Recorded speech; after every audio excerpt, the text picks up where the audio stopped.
here's the phone numbers and that type of thing. And who do you think, I mean, do you think he made another phone call? He didn't. Would you make another phone call? No.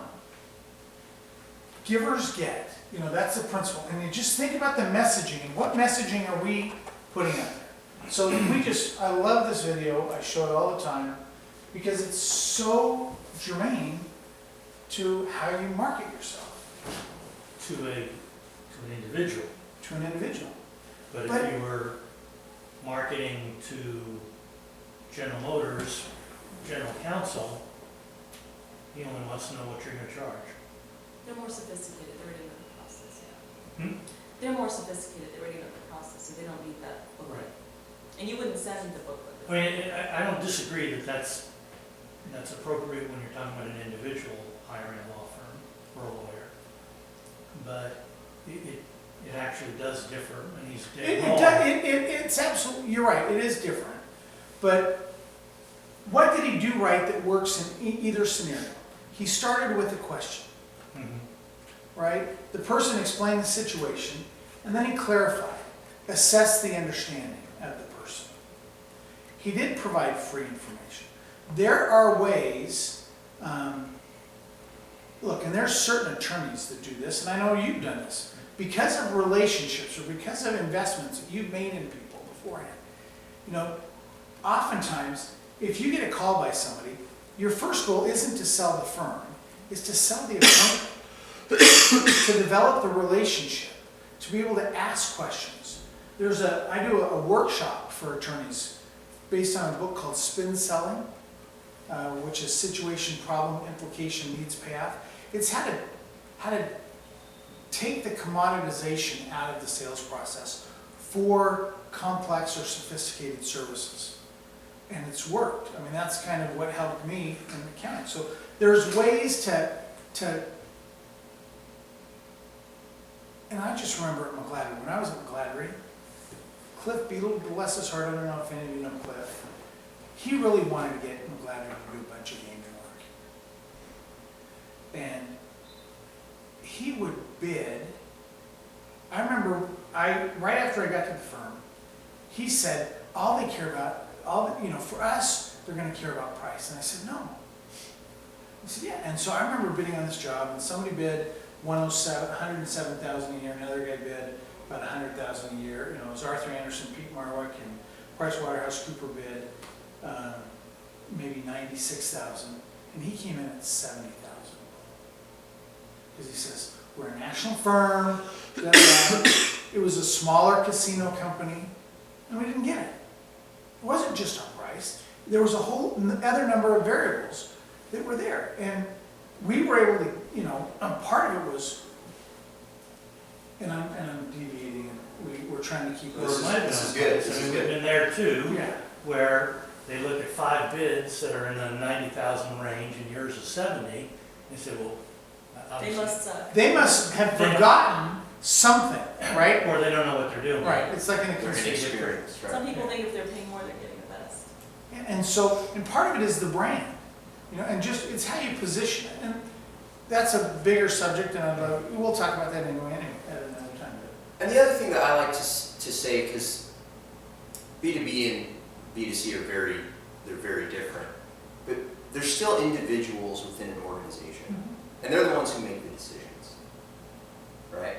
If you can deal with the decision maker, they're still a consumer, sub values, but obviously budget is a factor, right? But individuals are still running the businesses. Can you hear that? Yeah, but can you each tell me who your typical client is? Give me one persona. Many of you may have 2 typical clients or 3, but give us one real quick so that we understand who your client is. I'm thinking let's see, 60 years old, into different business entrepreneurial problems, I guess. So he's running a business, he or she's running a business, Yeah, older, more mature. yeah, they've been through the high real estate and now they're doing different things with other kind of business investments. Okay, Thanks. thanks. With the in-house counsel. In-house counsel of what kind of company? Financial institutions. Thanks, Queen. For most of the time you've known me, it was people who needed to raise large amounts of money. Exactly. And now, ironically, it's people who want to fly unmanned aerial vehicles. Okay. Okay, that'll help us as we continue that. Cool. Okay, part 3 of 4. Design and, I said before, UX. UX means user experience. It's just a fun way of doing things. The only thing I'm going to say about design is that your firm's site needs to represent your firm's brand. We don't need to go through all the him and ha of what font you use and all that stuff. Let a designer do that, right? We all know this guy. He has a great quote. Design is not just what it looks like and feels like. Design is how it works. And the part that I want to focus on is how the design works, how your site works. And that goes back to who are you targeting and what's the message. And so this next part is how it works. So let's take an example, okay? Same thing, found another website, didn't scroll, didn't move down at all, okay? What do they do? Pretty easy, right? Where? To whom? Elder law, right? Here is what I absolutely love about this site. Workshops, consultation. Is their market, I don't know why they have a newsletter here, but if they're targeting elders, don't you think they're more likely to attend a workshop when they are to sign up for their email newsletter, right? The design's good. Sure, it could be better, but when you look at the site, when you first visit the site, big red button that says attend a workshop, where they can, like what Mike was saying, you can demonstrate your expertise instead of asserting it. Stuff like this is important, and we'll go more into detail on this in the next section, which is lead capture.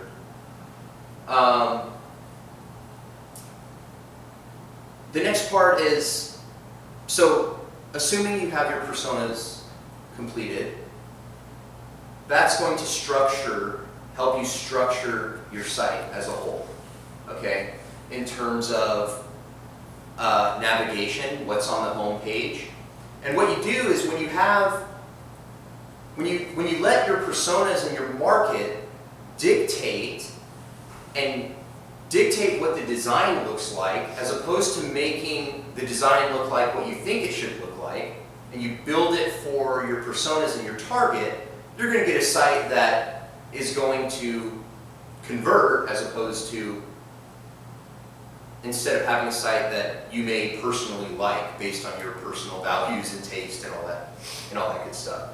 So let's say we hire a small firm, okay, or a small firm hires us. They're going to say, okay, here's the pages I want. I want the home page, obviously, services, reviews, about us, and contact, up in the navigation. And then each of my services, here's the main ones I did. See, I did my personas. I do traffic tickets, personal injury, and criminal defense. So the person who comes to that site, they'll know where to go. But what I'll say is, no, let's adjust this navigation to be more based and be even more clear about who is coming to the site.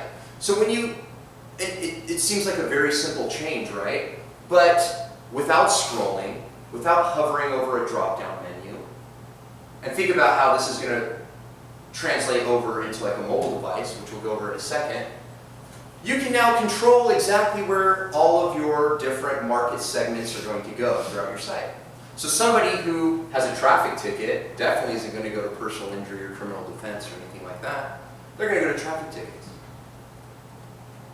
Somebody who just got in trouble may go directly to criminal defense, where you can then explain your services, demonstrate your expertise, show a video, something like that.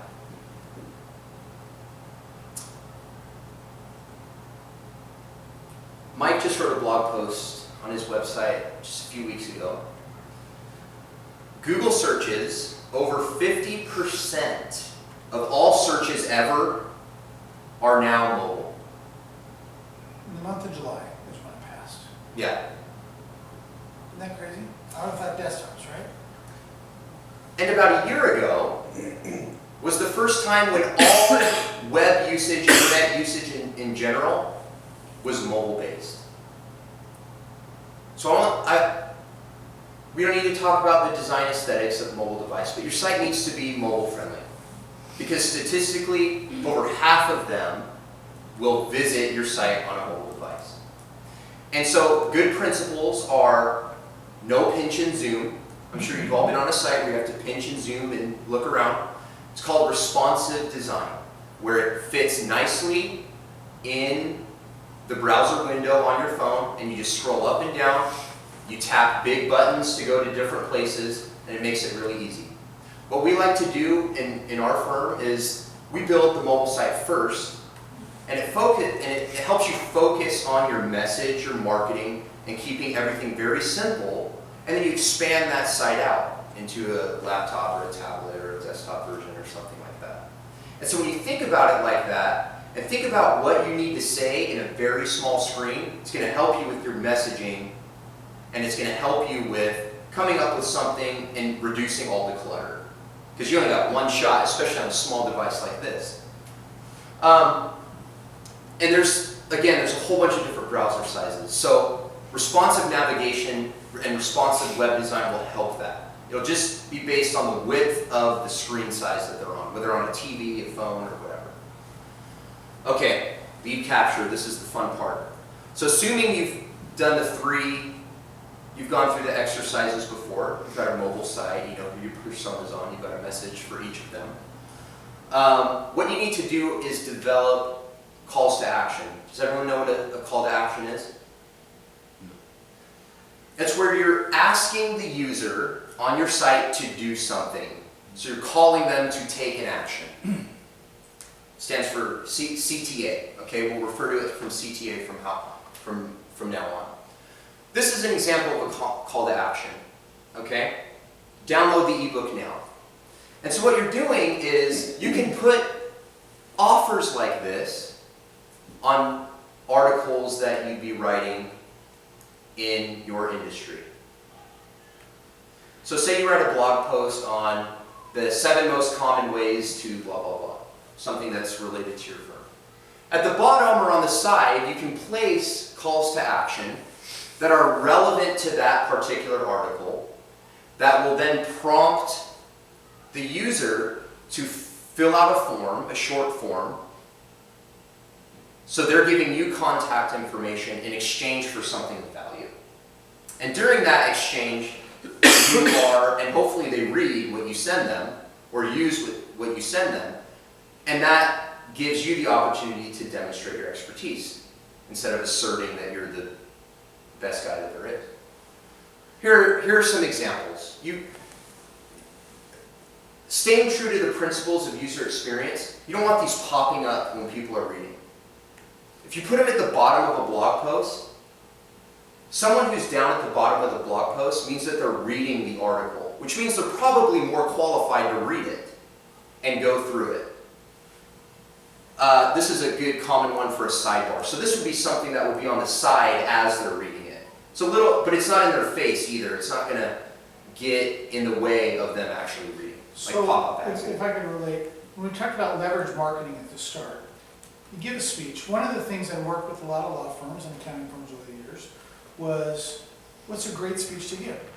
The 5 common mistakes that a bank makes when choosing bankruptcy counsel. Or in Nevada, those types of things. 5 common mistakes that an entrepreneur makes when thinking about how to successfully exit his business. Or those types of things. You think about those things. The speech you gave then turns into something that can create the call to action. Would you, if you'd like a copy of our free most common mistakes people make when dealing with bankruptcies in Nevada, click here. And there's 8 in that one as opposed to 5 that you're reading now. And they're, those types of things. You know, a typical blog is 500 to, you know, can be 300 to 700 words. But there's things that you can do to add value to just, all things being equal, people would rather do business with somebody they know than they don't know. And even if it's unequal a little bit, I'd still do business with somebody I know over somebody I don't know. So give them a reason to get to know you. I love examples. We've got us to. Okay. But isn't part of what you're doing though, I mean, for example, when you're looking at these websites, it seems to me that at the end of the day, the focus is the cold call potential client, right? I mean, somebody who's, you know, they do a search on Google for attorney X, you know, attorney that does whatever, and then you get a pop-up, right? In other words, they don't necessarily know you. It seems to me that, at least in my business, and maybe I'm just blind and missing the mark, is that what I try to do is, if I'm targeting an institution, for example, I try to find out who the relevant person is, and then I go to all the people that I know, and try to find somebody who knows that person. And how do you do that? To see if they'll make an introduction for me. And then it seems to me that that person then checks my website, not to try to click onto some necessarily call to action, but they will go to look at me to see if what I've got on my website about me personally fits the substance or the area that they're interested in. Can we skip this section and go to the bio section? So if I were developing a website for my firm, one of the things I have to be mindful of, and Richard's maybe in the same boat, is that Fenimore Craig's a big firm. So it doesn't really work so much to have, necessarily all the areas that the attorneys practice in, Right. because then the library is so big that it loses meaning. Right. So, It seems to me. So how do I do what I do? So just like I told you, I will target a bank, for example, and then all the people that I've met over the years, I will ask them if they know somebody at such and such. And if they don't, then I go to the next person until I find out who so that are you is. in LinkedIn? Yes. So that'll tell you. The 3 people, you search that person's name, it tells you all the people that know that person that you are already connected with. That are on. Yeah, And how that's do you where, get that's to where that I'm tremendously ignorant. But Okay? So then, Be on so, LinkedIn. Right. yeah. Assuming you're all on LinkedIn. But what we're telling you is, in today's environment, what did we find out? 91% of those that are checking out lawyers that they don't know for a matter that's in a new area, go to LinkedIn. The order in which they do things is, you were right, they go to Google first, they go to your company website second, and then they go to LinkedIn third. Those are the 3 things. And so, what should be in your bio? right. What should be in your bio? And that's what we want to talk about. See, and that's, to me, that at least for my purposes, to me, that's where the value lies, in Right. terms of what you put in your biography, so that someone sees what you've got, and then can make a decision about, okay, this sounds like somebody who So knows what they're think talking about this, because you can influence how your bios are on your firm, right? Probably We not. can. You can. Yes. Okay? You You can- can. Yeah, you can write You your own. can. Right. So one of the things, this is a firm that all your buddies at your old firm, when it was Woodburn and Wedge, they had an alliance with Orrick, and they introduced me to Orrick, and I ended up doing some work for Orrick. These guys I like. They do a lot of really cool things. The bio, their bio is better than most. Everybody has a bio, they say what's admitted in, right? Mhm. But then they have these little sidebars that make it easy. They give you 3 things to look at. This is okay. This is kind of more of the same, but then they give you ways to click in. The one that I like the best is this one, this firm here. They have the text bio, they have easy to see, because they're checking. Okay, she's admitted here and she's admitted, great, awesome. But what has she published? It helps me to understand more about her.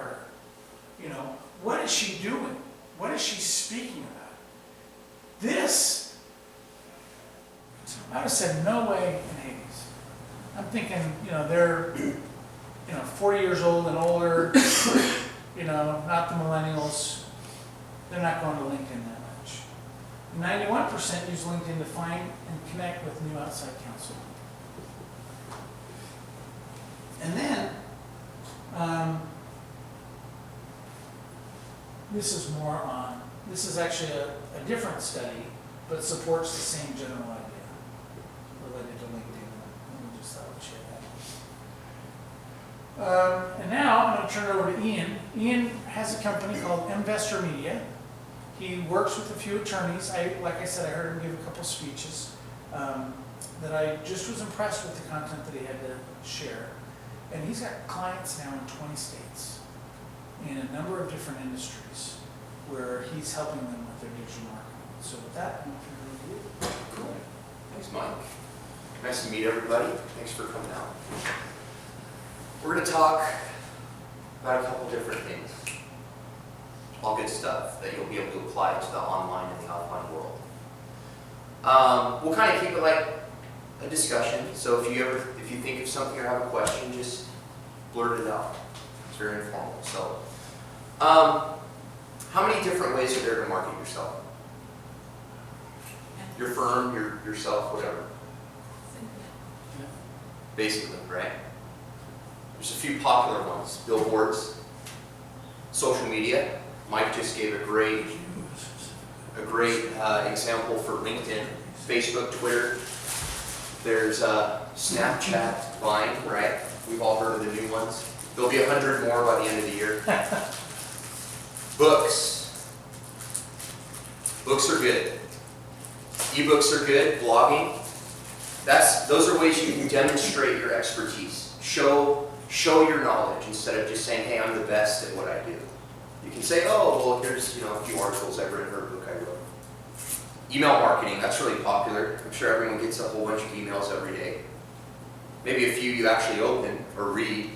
And if you open them, hopefully you read them. Pay-per-click. Everyone know what pay-per-click is? That's where you basically advertise with a search engine like Google. I'm going to move this. Or even with LinkedIn, they do it too. Exactly. A search engine, a website where each time somebody clicks on your ad, they bill you. It can be based on how many visitors they have on their site, how popular that search query is. I think one of the most expensive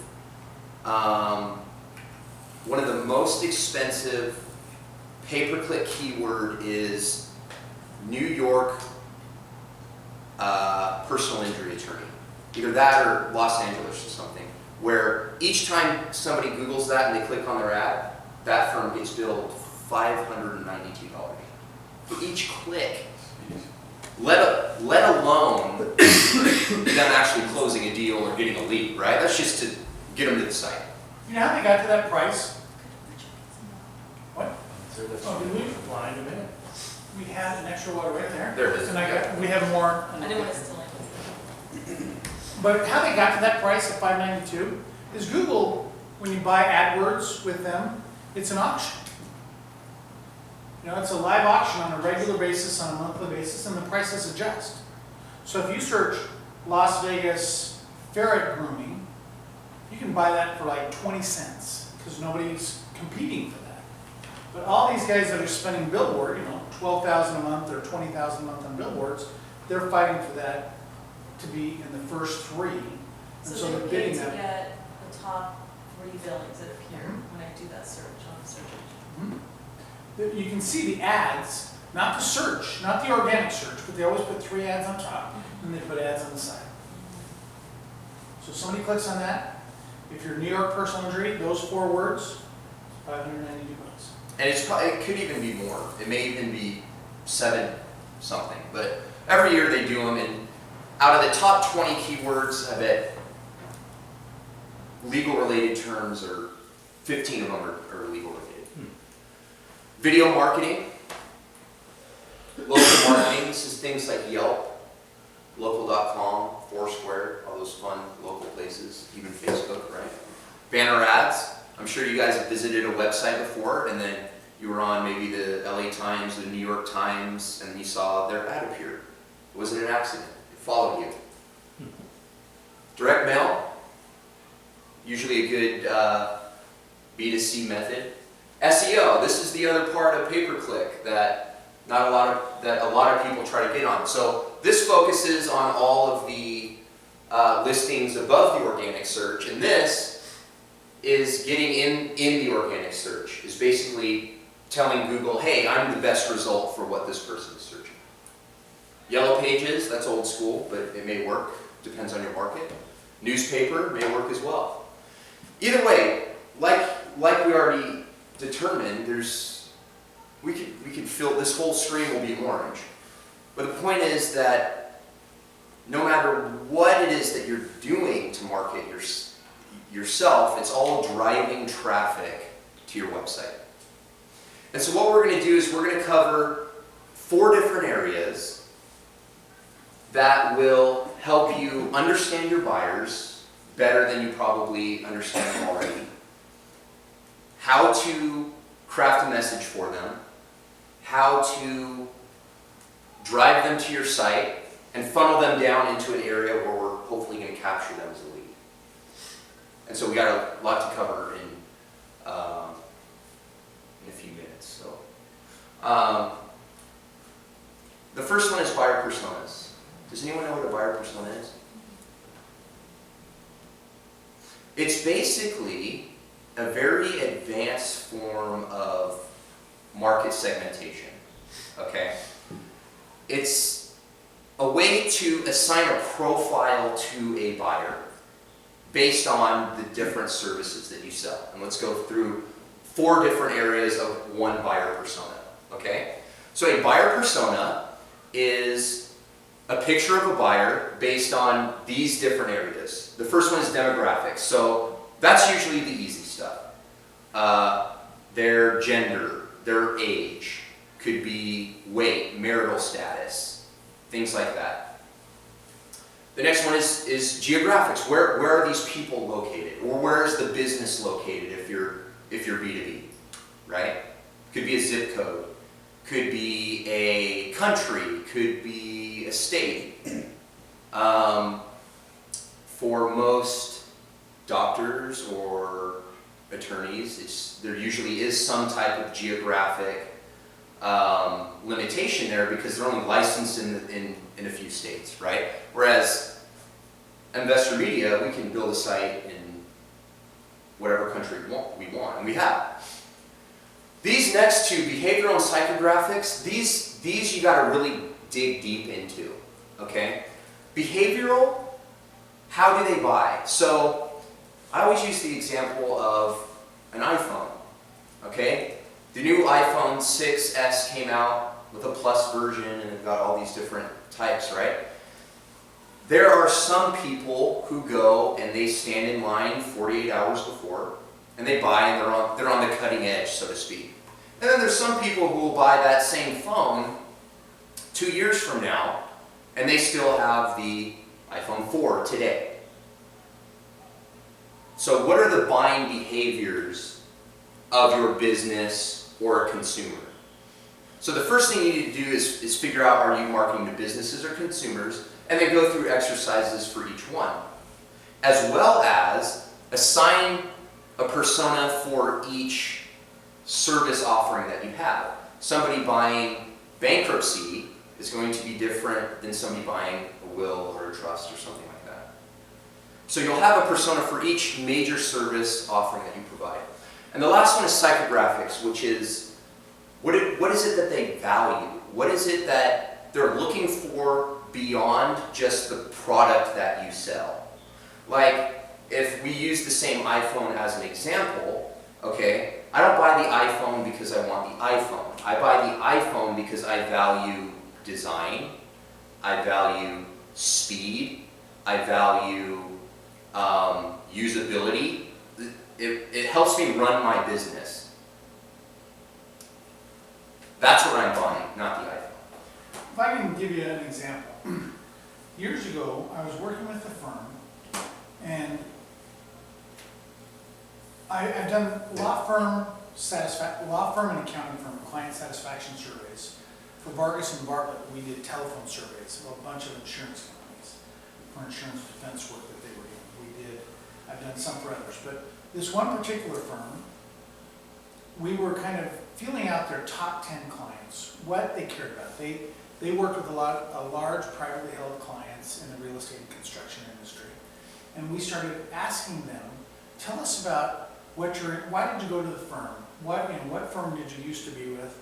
And we asked them a lot of questions to try and understand something about them in each one of these categories. And one of the things that was really unique that we found out was all of the ones that seemed to be the most happy had worked with firms that were 5 people or less. And not to bash a smaller firm, but these were bigger clients that were typically 5 to 100 million in sales in the real estate and construction arena. Typically had more than 40 employees. But the thing that helped us with our marketing most was the fact that they had worked with these smaller firms and really valued that we could go to have one contact but have the resources of 5 or 6 different people in multidisciplines. And so then what we did with that information is from Dun & Bradstreet, when they do surveys of all these companies, large and small, mostly mid-sized to large companies, they ask a bunch of questions. And the bigger you are, the more questions they ask and the more information they get. They ask you how many square feet are you leasing?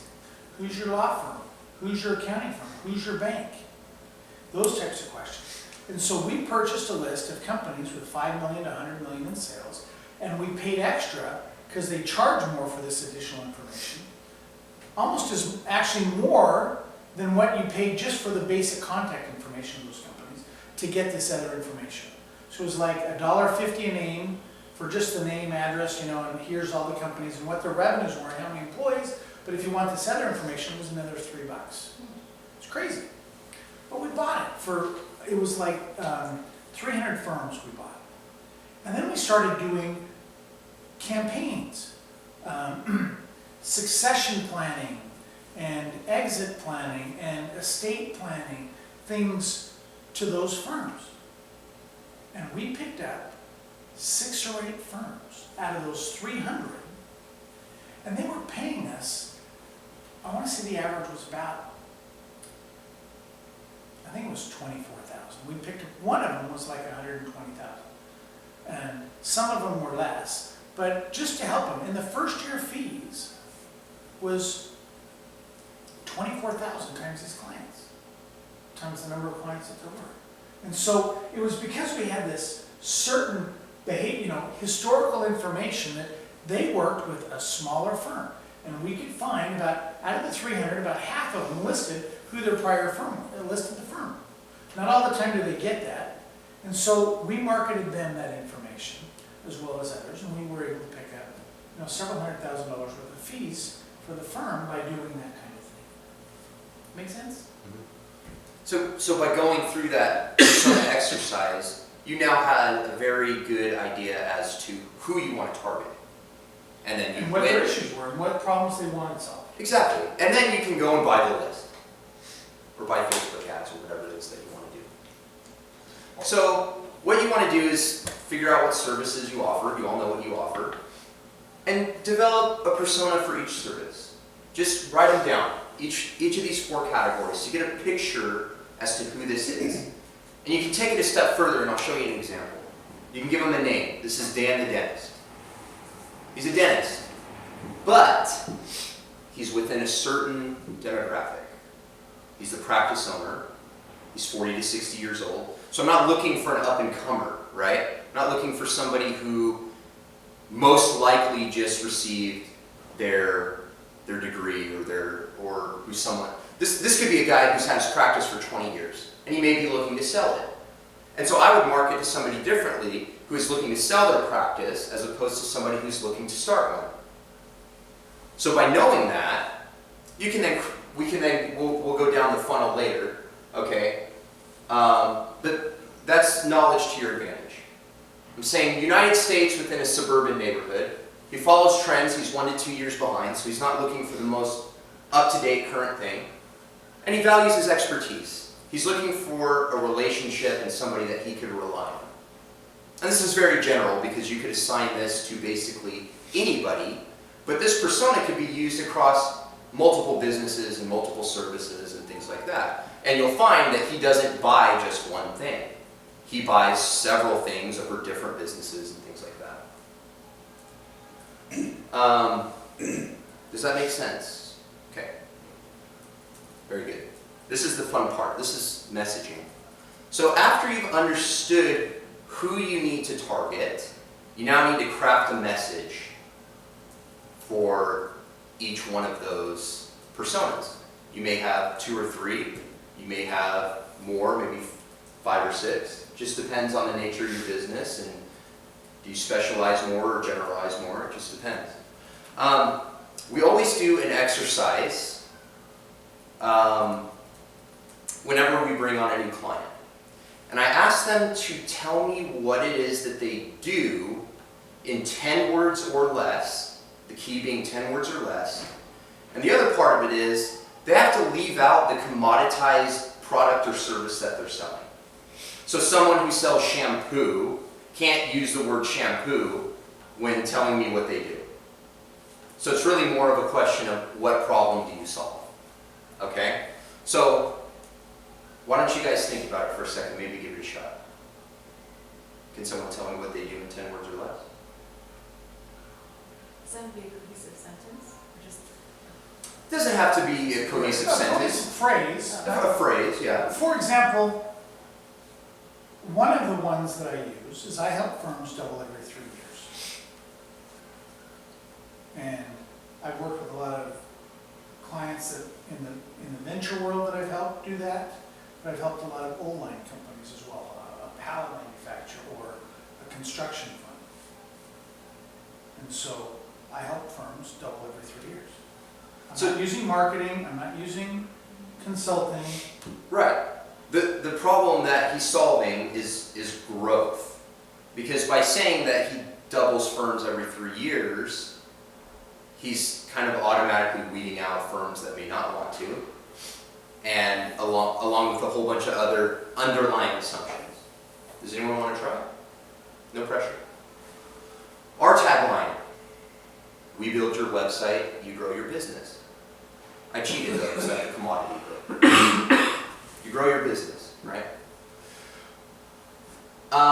In prepping for this presentation, I did a lot of research on a lot of different firms all over the US. And I love looking at different sites, obviously. And one of my favorite things to do is to visit these sites and figure out, and like kind of test them and say, can I figure out what these guys do without scrolling, without digging deep into the different pages? So I went and I found a bunch of them, and we're going to go through some, and you guys can tell me if they're good or bad. None of them are in Vegas, just so we know. Wealth preservation within your reach. Good or bad? Do you understand what they do? Yeah. I think it's pretty good. You could probably improve on it. You get another 5 words, or yeah, another 5 words. Cohen Law Group. Individual attention, diverse experience, the strength of an army. Any of you ever heard of them? No. What do you think they do? Litigation, Represent agents. real estate, contract, everything. But your first word was right, they're a big litigation. But I didn't know that. And I'm guessing now. Right. But it's not concrete. It could be. When I think of army, I think of fighters, so I think of litigators. Right. They're doing good because they're attacking, not attacking, but they're showing the value that their clientele may have, is they want someone to go up to battle for them, right? Which is that army thing, and they're using the imagery to help convey that. Chinese imagery. Yeah. So it's a good message. I just don't know what they do. That makes good sense. There you go.